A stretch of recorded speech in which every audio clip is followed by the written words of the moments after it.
My name is Martha Lewandowski, and I'm the Admin Director for CPAN.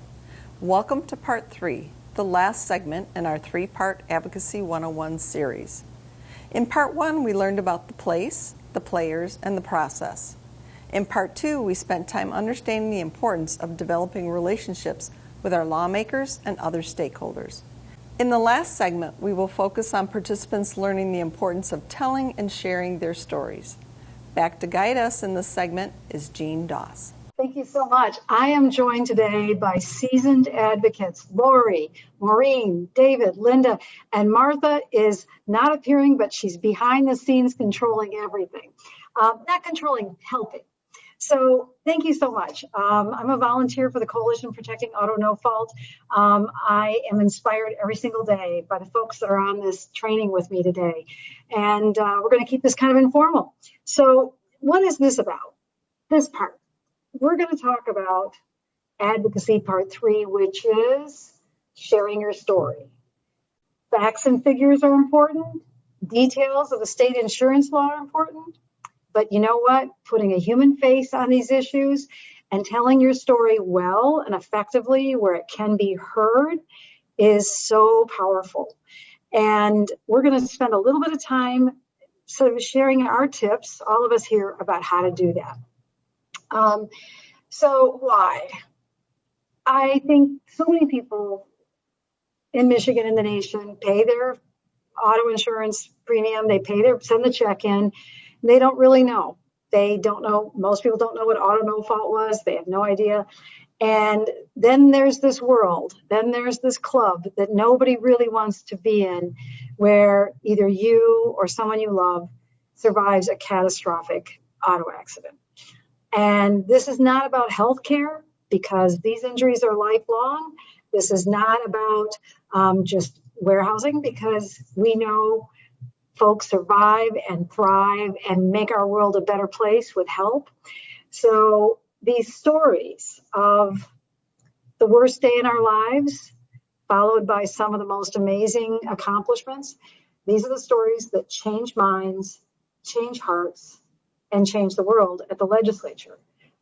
But you have to share your story. You're the experts. Now, all that sounds great, doesn't it? But I'm asking you to tell a story about the worst day of your life. As you look at the rest of these slides here and hear us, this is one part of public policy advocacy you do need to practice. It's rare that somebody can come out of a gate without any practice and tell their story in a way that is concise and powerful, but also in a way that the legislator or his or her staff or other stakeholders can hear. You want to start by just telling it to a friend, the way as if they didn't know your story. So what happened? Tell us the story of the accident. And I think that as I recommend you practicing, you'll find that you tell this, the first time you tell it, it takes 30 minutes. The next time you tell it, it takes 15. The next time, maybe you get it in 5 minutes. And then the next time you find out, you can tell it in 3 minutes. And it's not that the 30-minute story isn't impactful and powerful. It's not that it's better or worse than the 3-minute, but you have to have both in your toolkit. All right. So how has the injury affected them? How's it affected your family? I think that I've learned a lot about the physiological response to a traumatic accident.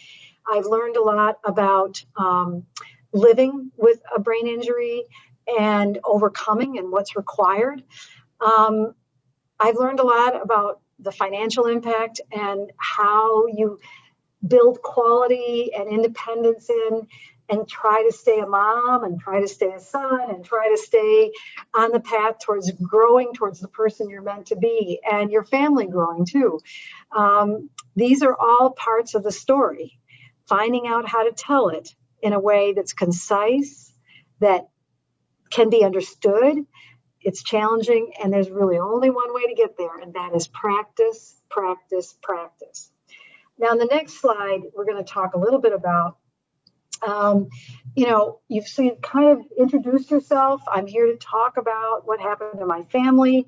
And then you go through the story, what happened to your family. But legislators and their staff at some point are always wondering, there's a little bubble over their head. You can't see it, but you know it's there saying, what does he want? What does she want? And it is important that you have an ask. So you sort of summarize the main points. And sometimes you're at a place where you just want them to understand the changes that were made. Because as many of you know, even legislators that voted on that reform don't really understand what's in the law now. So you're asking them to understand. And then you're saying, as I've detailed to you what happened in our family, I'm asking you to help preserve a system and preserve access to care.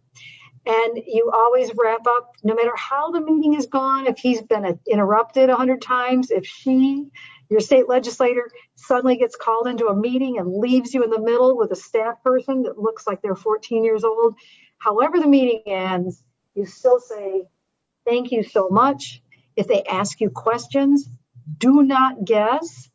Actually be happy. Don't feel dumb. Be happy that you don't know. Just say, I don't know, but I'm going to get back to you with the answer. And then you call on the folks that you know. We've all got our experts that we turn to. For some people, I call Martha Lewandowski. For some people, they call you on this training. Here are some tips. I told you, you're the expert. It's your story. You live it every day. So when we look at the do's and don'ts, you are speaking the truth and you are speaking from your heart. You're making eye contact, but you're staying respectful. You're using a positive tone and you're watching your volume. I find that this is probably the hardest part of any advocacy training we do in our fight to preserve access to care is I'm asking people not to let their emotions take them away when their emotions are about life and death. I mean, so many things we talk about here at the Capitol, it's not life and death. This is. But to be heard, to make sure that they don't shut down because it's just too much, it's too overwhelming, you want to make sure that the story is heard, not your emotions. And you always begin and end with thank you for listening to my story. As I said a few seconds ago, don't guess. And don't feel bad if you don't know the answer. I mean, who can know everything about this issue? It's either very simple or very complicated. I mean, it sort of depends on the day. But what I like is when they ask you something you don't know, you say, I'm going to get that information for you. And you have a ready reason to connect back with your legislator or his or her staff.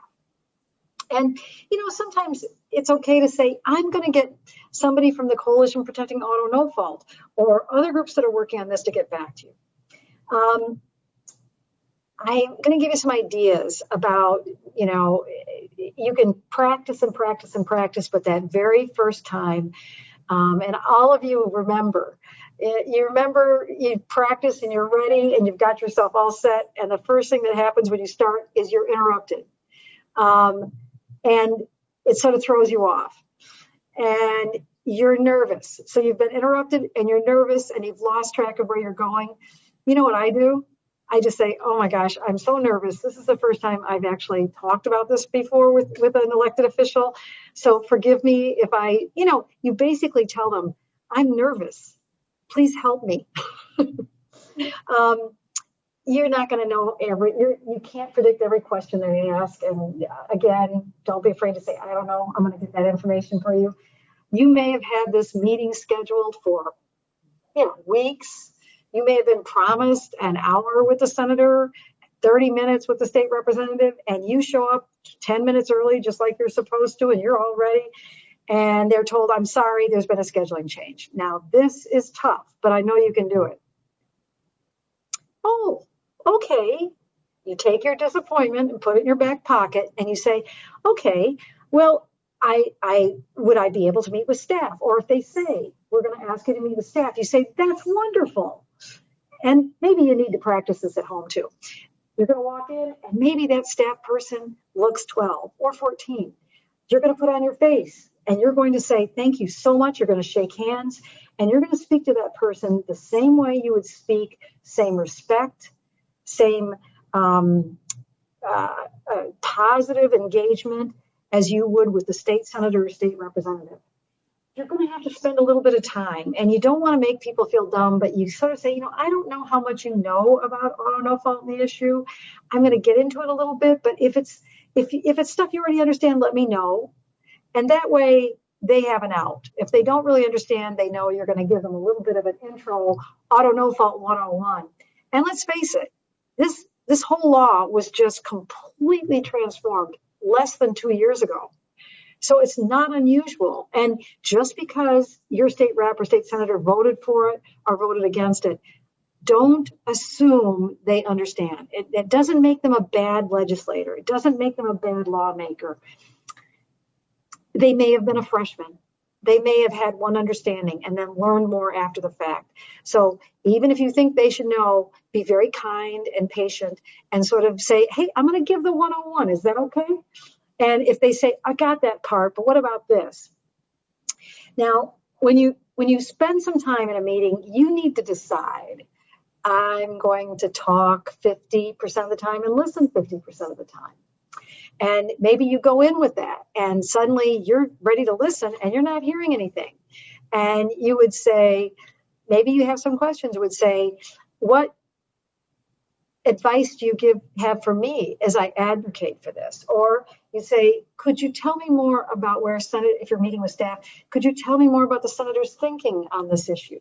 Or could you tell me more about the state representative and her views on this matter? If there's sort of downtime. But I think at the very minimum, you have to be quiet and listen to really know what they're getting. David said something earlier about, we assume that people are hearing what's coming out of our mouth, and hearing is understanding. They may be hearing, but they may not be understanding. And the only way you can really figure out if you're understanding each other is if you hush up and listen and let them talk, don't interrupt. And then if you see that they've gone astray or they've got a misunderstanding, you're very politely able to say, well, actually my understanding of the current law is, and you say, that's my understanding. I'd be happy to get more information for you if you don't think they quite understand it. And you always have your props that help you feel confident. That means by props, you have something you can leave behind, a handout, a one-pager.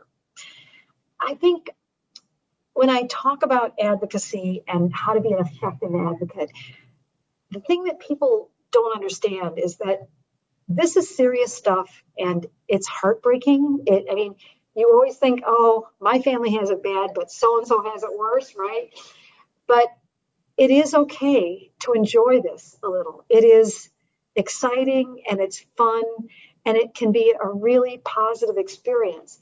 Even if your lawmaker doesn't exactly agree with you, it can be a great experience to sit there and see democracy in action, which is this person was elected to represent you, but she can only do the best job that you help her do. She can only do as well as you educate her. So, and I would just say that we're going to talk a little bit more with folks on this call this meeting about what works, but, don't treat that one meeting as the be all end all. If it was a 30-minute meeting that gets changed to 5 minutes, you got 5 minutes. It's okay. You're going to meet with this person again. You're going to meet with staff. You're going to go to a town hall. You're going to be at the Capitol and send in a note and have another 3-minute meeting. Relationships are not built in one 30-minute meeting. They're built over an arc of time that ideally is some short meetings, some longer meetings, and not all serious, some just getting to know each other a little bit better. So I'm looking at the next slide here, and I guess I'm going to pause here. All of you have been through this.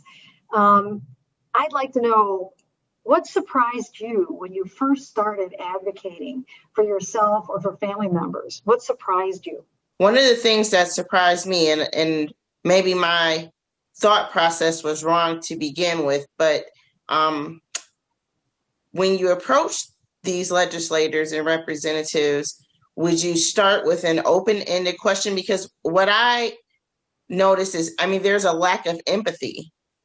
And I would imagine that that's because they don't understand, but because we're living this every day. So I mean, quite honestly, it's very difficult not to be emotional about it.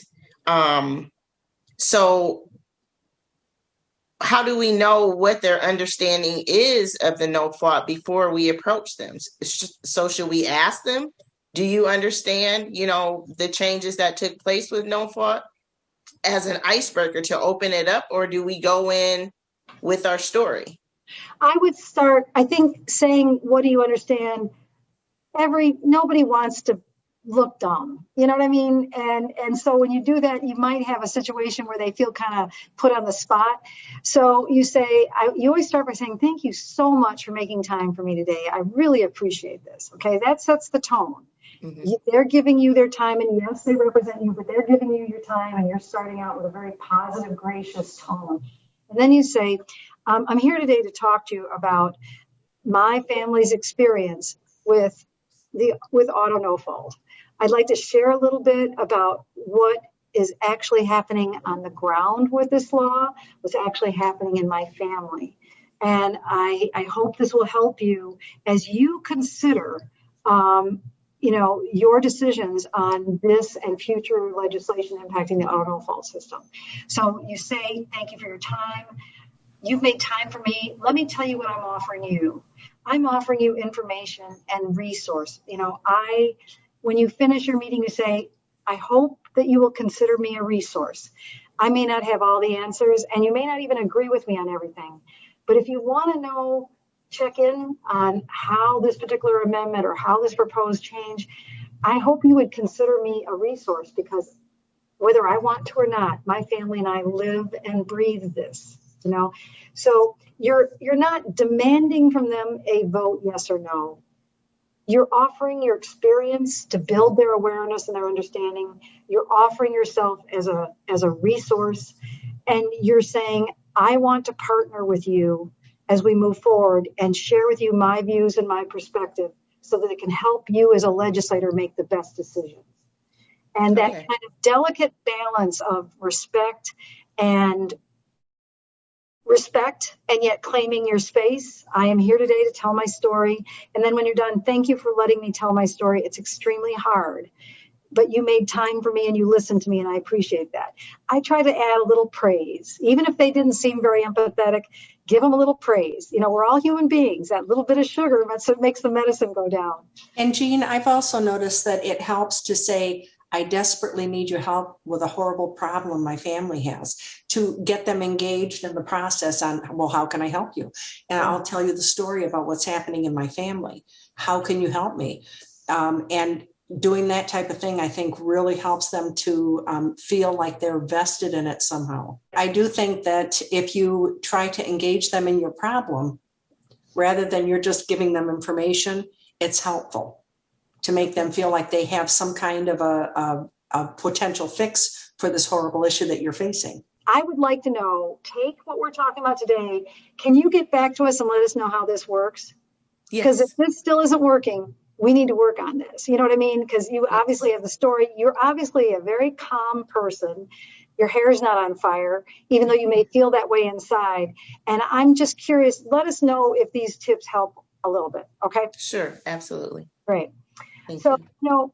I think that a lot of times, again, people get so tongue-tied. And so practicing those first 2 or 3 minutes of your meeting really helps. You want to be concise and positive.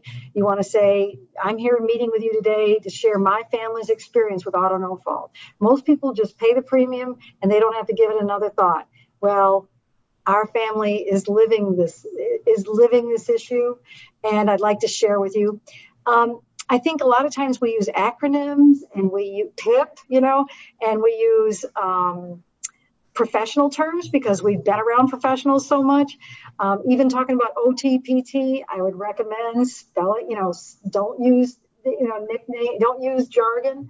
I think starting with a personal story told very simply, very concisely, can't help but get their attention. You start by saying, I'm going to share something with you right now about what happened to my family. I hope you'll bear with me. This is very hard, even now. X number of years later to talk about. But I feel like it's really important for lawmakers to have this information while they're voting on these issues. So then you sort of warn them, you're going to do the best you can to be concise. You're going to do the best you can to not get emotional, but this is really hard stuff to talk about, okay? I think bringing photos or sharing a link later after the fact, and then just pause, take a pause, breathe, and look at the body language, look at the staff in the room. If they're looking at their watches, say, do you have another meeting to go to? Don't say, oh, so I'm boring you. Just say, do you have another meeting? And they're going to say, we're so sorry. We set this meeting up weeks ago, but leadership is calling us into caucus right now.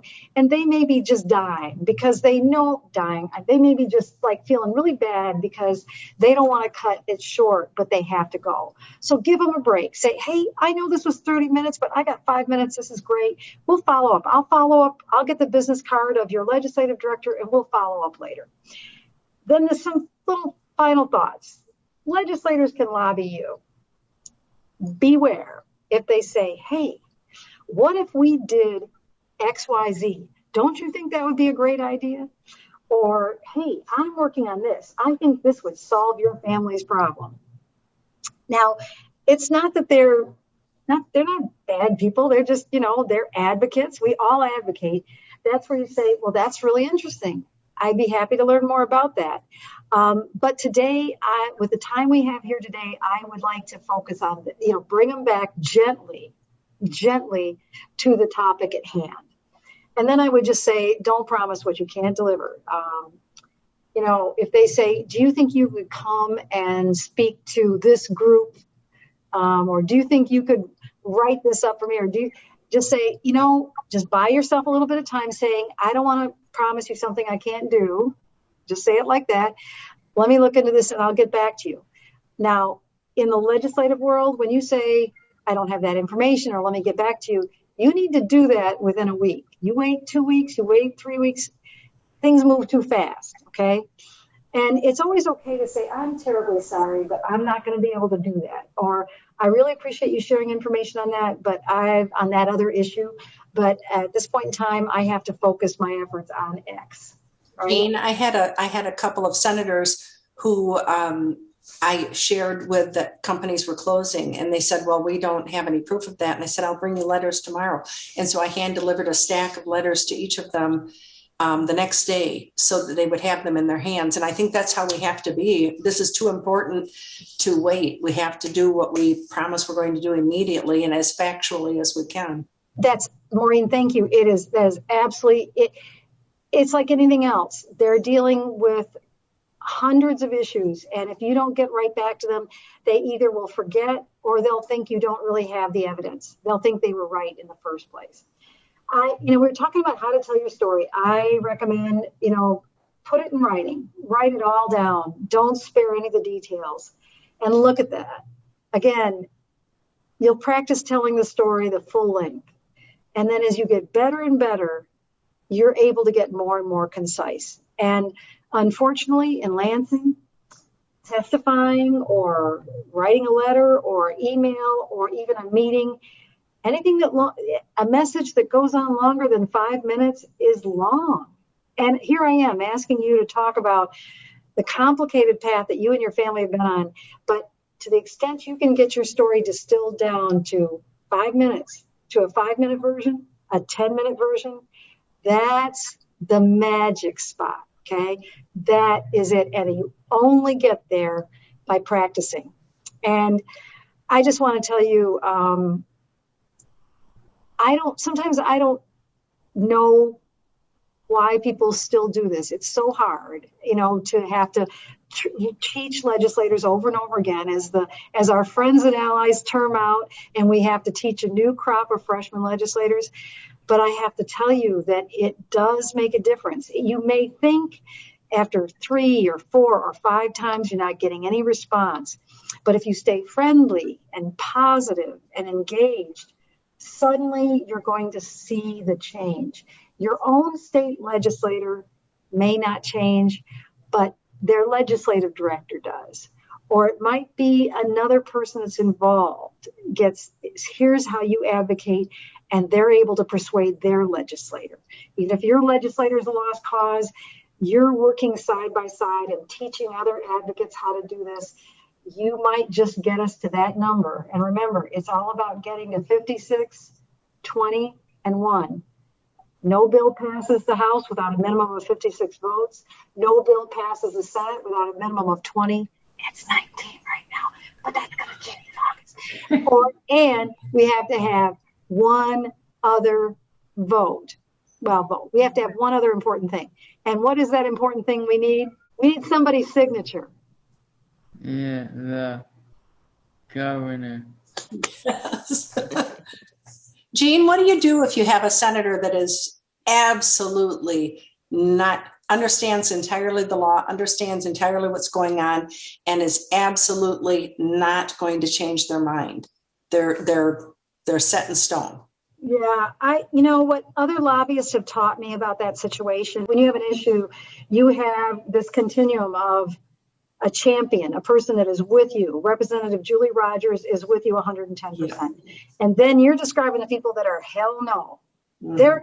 They're hell no. There's nothing you're going to say that's changed their name. I don't mean to be coarse, but they're the way over here. But usually with every issue, there's a mushy middle. Yeah. Okay? And even if your legislator is over here, you can work with other people to target those lawmakers in the mushy middle. And there's no way, no how.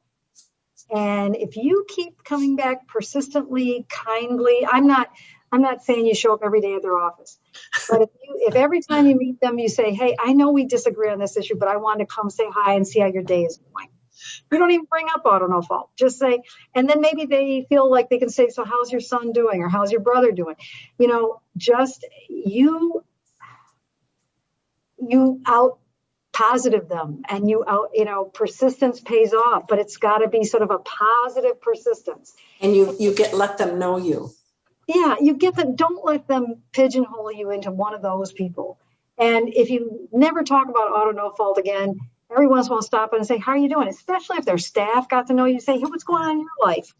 Just keep that human connection going, because you never know when that staffer ends up running for that seat. And they remember all the meetings you had where their boss said no, and you were respectful and positive, but you didn't give up.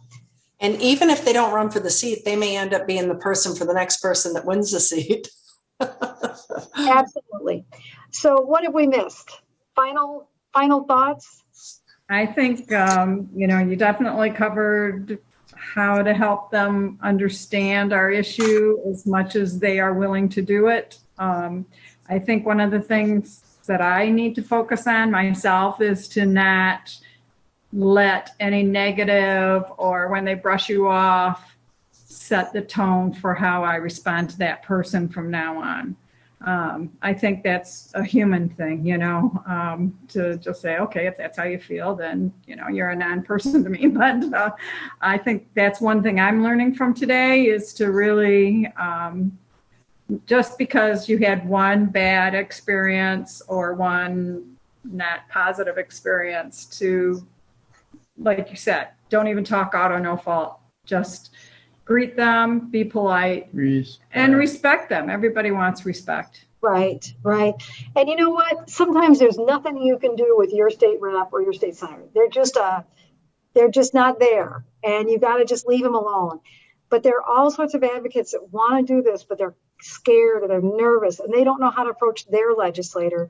And the buddy system works. We all had to start someplace. And you know how they say, watch one, do one, teach one. That's how, the medical professionals work. So, be the teacher, pass on your knowledge, pass on, I love it when people pass on their biggest mistakes and we can laugh about it. And, so if your own current state rep or current state senator is just, you've done everything you can, or maybe they're on your side and you don't want to, I'm with you. See, find a new advocate out there that really would love your support and help. Does it help to protest at all, Jean? And how would we do that? What's best way to protest if we're totally...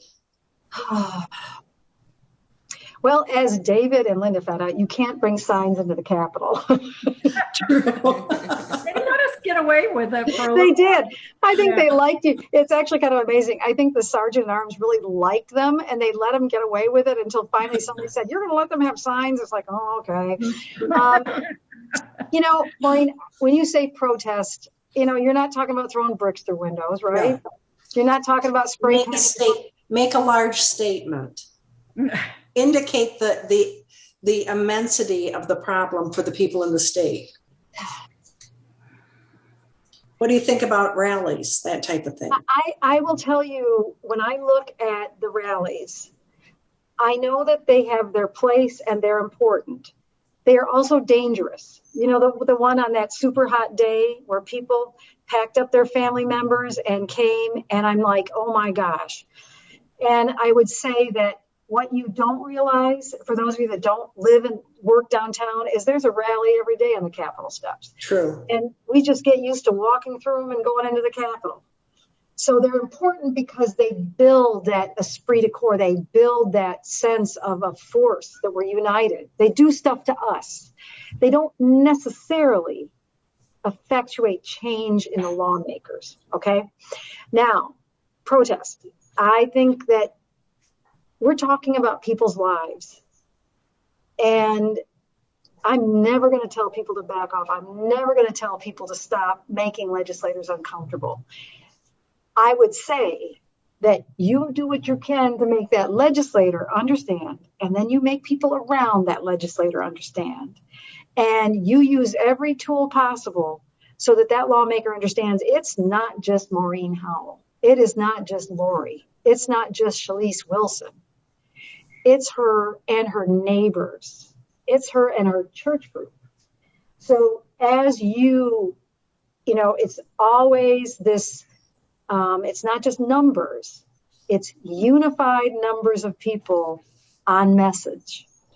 And why do I talk about, getting county commissioners or township supervisors or sheriffs to join you? Frankly, those are the people that might just challenge your legislator in the next primary or the next general election. We will never say that out loud, okay? Because nobody responds to threats. But that is the reason I'm talking about those grass toppers, right? The people with title. Yeah. So, Jean, And then, yeah. if I've never contacted any legislator, I'm a brand new person at this, what would you say is the very most impactful first method of contact? A phone call, an email, a letter? Well, as I think I said before, it's the action you take.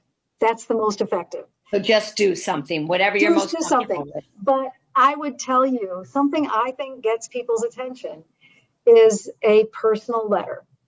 And it could be typed, it could be handwritten, but a personal letter, not too long. Do not ever send 5 pages. 2 pages max. I hate to say it, but take the worst day in your life and what's happened since and boil it down to 2 pages. I know I'm asking a lot, but I think that has tremendous impact. And what I like about that, Lori, is you can take the time and energy you put into that letter and you can send it to your county commissioner or your city council member, or you can send it as a letter to the editor. Take it and post it on Facebook. You can, the time and energy you took to put that in writing, you can use that. You can give it to Martha and she can help put it on CPAN's website. So I would say the first thing is put your story in writing. And then I would say get to know the legislator on a personal level. Don't hit them too hard over the head. Just say, my reason to meet with you, I really just want to meet with you. And I want to get to know you a little bit. And I want you to get to know me and my family a little bit. We can talk about voting and bills and positions later, but I just want you to know me. And I think if you can start that way and ask about their family and have a couple questions in your back pocket, like what made you decide to run for office? What was that moment? Or what advice do you have to me and others to be effective advocates with our legislators? Like, what shouldn't I do? It's always kind of fun. I think we're running out of time. And I'm going to just say thank you to Maureen and to Lori and to David and to Linda and Shalise And we had Justin on earlier. And I think we have another howl. We have a furry howl and then a very tall howl joining us, and Martha Lewandowski, the absolute magic behind all of these efforts, behind the scenes, always doing amazing things to support us. Thank you. And I can hardly wait to see you all. We're going to see each other one way or another pretty soon. Okay. And Shalise, you have to report back to me about how that works out for you. Okay. Will do. Thank you. Bye, everybody.